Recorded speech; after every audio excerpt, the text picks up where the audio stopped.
সুজিত দা হ্যাঁ ভালো দাও ভালো আছে হ্যাঁ ভালো আছে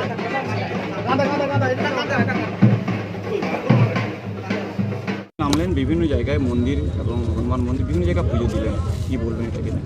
না, একটু মানে অন্যরকম অভিজ্ঞতা আজকে নির্বাচনী প্রচারের সাথে সাথে এটা তো আমাদের দরকার। আমরা সনাতনীরা ভগবানের আশীর্বাদ আমাদেরকে অবশ্যই দরকার যে কোনো কাজে সফল হওয়ার জন্য। তার জন্য সকাল থেকে আমরা এসে এখানে পুজো অর্চনা করলাম। যতই ভোট পর্ব এগিয়ে আসছে ততই যোগদান পর্ব বাড়ছে বিভিন্ন জায়গায়। কাঁথি যেহেতু পাখির চোখ এখন শাসকের, সেই জায়গায় দাঁড়িয়ে কতটা লড়াই বলে মনে হচ্ছে কাঁথি লোকসভা কেন্দ্র? না দেখুন, লোকসভা নির্বাচনে কাঁথি লোকসভা কেন্দ্রে কোনো লড়াই আমাদের সঙ্গে কারো নেই। আমরা কতটা নিজেদেরকে ছাপিয়ে যেতে পারি তারই লড়াই আছে। সংগঠন ভিত্তিক নির্বাচন আমাদের হচ্ছে, 7টি বিধানসভা জয়ের লক্ষ্যে আমরা লড়াই করছি। কত মার্জিনে ভোটে? না, মার্জিনের বিষয়ে আমি বলতে পারবো। সারাদিনে কী পরিকল্পনা থাকছে আজকে সারাদিনে? না, আজকে সারাদিন এখানে আরও একটি মন্দিরে যাওয়া আছে। আপনাদেরকে এখান থেকেই ছেড়ে দেওয়া হবে বলে হয়তো একটু ভেতর দিকে আছে, একটু যেতে হবে আমাদেরকে গ্রামের ভেতরে। তারপরে আমাদের একটি নির্বাচনী কার্যালয় আমাদের উদ্বোধন আছে এই মণ্ডলের, আমাদের রামনগর 2 মণ্ডল। তারপরে 2 মণ্ডল আমাদের। তারপরে আমাদের এখানে একটি ছোট কর্মী সম্মেলন আছে মণ্ডলেরই। তারপর একটু খাওয়া দাওয়া ভোজনের ব্যবস্থা। উত্তম বাড়ি যেখানে বলছেন যে প্রায় 3 লক্ষ ভোটে তিনি আসবেন, এমনটাই জয়লাভ করবেন বলে শুধুমাত্র জয়ের আজকে মন্দিরে তিনি অন্য মন্দিরে মহাকাল মন্দিরে পুজো দিলেন।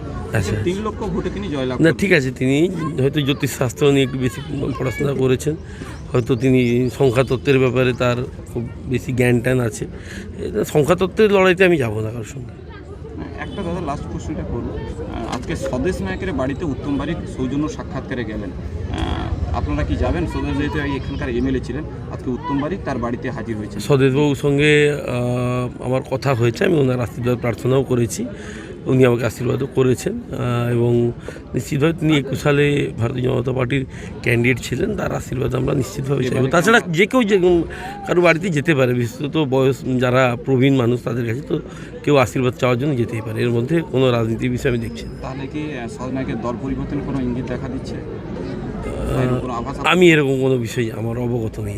এবারে কি লোকসভা ভোটে তাকে আবার আমি ওনার আশীর্বাদ চেয়েছিলাম ফোন করে, স্বদেশবাবুর আশীর্বাদ চেয়েছিলাম। এবারে নিয়ে আসবেন না, সেটা উনি একটু শারীরিকভাবে অসুস্থ আছেন, ওনার সঙ্গে কথা হয়েছে এইটুকু। উনি বারে বারে বলছেন সাংগঠনিকভাবে অনেকটা কোণঠাসা, বিজেপি কর্মীদেরই কাছে কোণঠাসা। না, আমি এই বিষয়ে এখন আপনাকে উত্তর দিতে পারছি না, কারণ ওনার সঙ্গে আমার কথা হয়েছে ওভার টেলিফোন। উনি বলেছেন একদিন সময় করবেন আমার জন্য। আমি বলেছি ওনার কাছে যাবো। আমার প্রচণ্ড ঠাসা কর্মসূচি আছে, যাওয়ার সুযোগ হয়নি। আমি নিশ্চিতভাবে ওনার কাছে আমাদের সঙ্গে কথাতে তিনি বলছেন যদি বিজেপি আমাকে সেই রকম সুযোগ না দেয় তাহলে আমি পুনরায় সিপিএমে ফিরে যাবো, এই কথা বলছেন। আমার এই বিষয়ে কোনো, আমি তো বললাম আপনাকে একটা লাইনই কথা, আমার সঙ্গে ওনার ফোনে কথা হয়েছে, উনি আমাকে আশীর্বাদ করেছে, শুভেচ্ছা জানিয়েছে। আপনিও বাড়ি যাবেন, দেখা করবেন? হ্যাঁ, নিশ্চিত যাবো, কেন যাবো না।